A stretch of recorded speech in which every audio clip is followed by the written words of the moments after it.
kepada alam manusia. Alam manusia, kita semua ini berada di alam manusia. Apakah kita semua bahagia?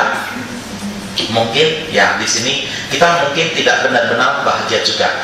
Yang paling jelas adalah kita akan mengalami penderitaan akibat kelahiran kembali, akibat tua, akibat sakit, dan akibat kematian.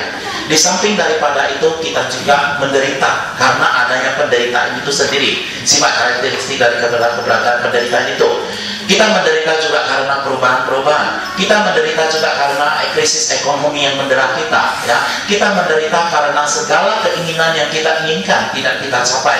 Kita menderita juga karena apa-apa yang kita miliki jauh ataupun terlepas, ya, jatuh ataupun terlepas dari tangan kita. Jadi sedemikian banyaknya penderitaan, dan bahkan kalau kita mau hitung-hitung, mau pikir-pikir, sebenarnya penderitaan yang dialami oleh manusia pun tidak ada habis-habisnya. Kita juga tidak ada akhir-akhirnya.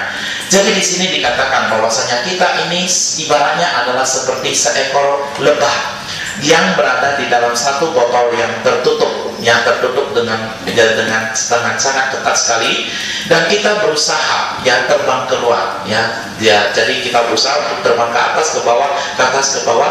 Tetapi apa yang terjadi adalah kita masih tetap berada di dalam botol tersebut. Ya, walaupun kita berusaha untuk keluar darinya, dan kita tidak dapat keluar darinya. Dan apa ya maksudnya botol ini adalah alam kehidupan itu. Dan apa yang dapat membantu kita untuk keluar dari sini sebenarnya adalah latihan dharma.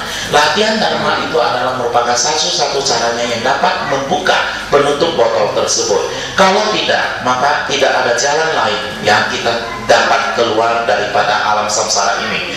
Dan dimanapun kita berada di keenam, ya, dimanapun kita berada di enam alam kehidupan ini, maka tidak ada kebahagiaan yang akan kita dapatkan. Maksudnya tidak akan benar-benar ada bahagia.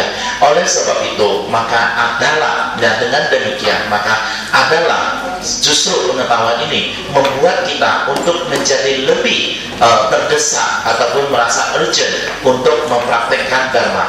Dan hanya dengan menjalankan praktek dharma inilah, jalan praktek dharma inilah yang dapat membawa kita ke tujuan kita, membawa kita untuk mencapai kebahagiaan abadi kita, kebahagiaan tertinggi kita, yang dapat membawa kita kepada impian kita, ya, impian kita. Oleh sebab itu, ya, dengan demikian praktek dharma itu menjadi sesuatu yang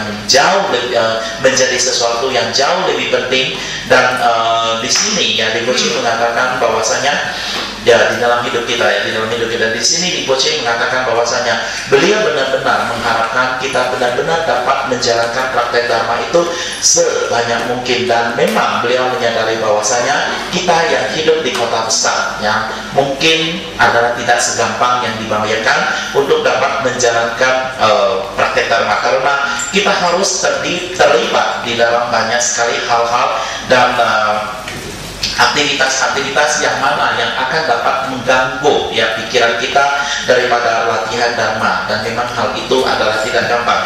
Tetapi ya ini bukanlah satu alasan bagi kita untuk tidak menjalankan praktek dharma. Dan bahkan kita tidak boleh mengatakan, oh karena saya tinggal di Jakarta maka saya tidak mempunyai waktu untuk menjalankan dharma. Itu adalah bukan alasannya. Jadi dimanapun kita hidup, yang kita harus dapat menemukan waktu untuk menjalankan praktek dharma. Dan ini adalah waktunya bagi kita untuk benar-benar menjalankan latihan dharma.